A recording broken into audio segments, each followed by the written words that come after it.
తనకన్నా ఎక్కువగా తన పిల్లల కోసం ఆలోచించిన వదిన లావణ్య కోసం కంటతడి పెట్టుకుంటూ పరుగులెడుతూ హాస్పిటల్ బయట కనిపించిన నిహారికని క్యాప్చర్ చేస్తూ వచ్చేసిన మీడియా సభ్యులు.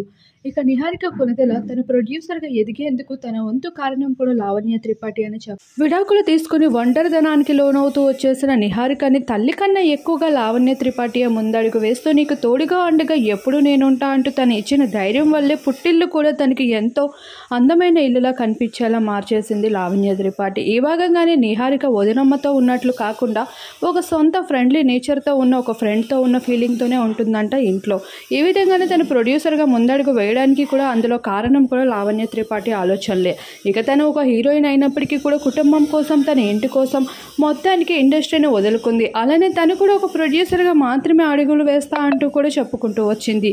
ఇలా మెగా ఇంటిని ఎంతగానో గౌరవిస్తూ వచ్చేసిన లావణ్య త్రిపాఠి ప్రస్తుతం 12 కవలలకి జన్మనిచ్చిన వార్తల్లో నిలుస్తూ ఉంటే ఇక అదే హాస్పిటల్కి చేరుకున్న నిహారిక కొణిదెల లావణ్య త్రిపాఠి చేసిన ధైర్యం పైన అలానే తన నెలలు పూర్తి కాకముందు పుట్టిన కవలల కోసం కూడా ఎంతగానో ఎమోషనల్ అవుతూ వచ్చేస్తున్నారు మెగా కుటుంబం.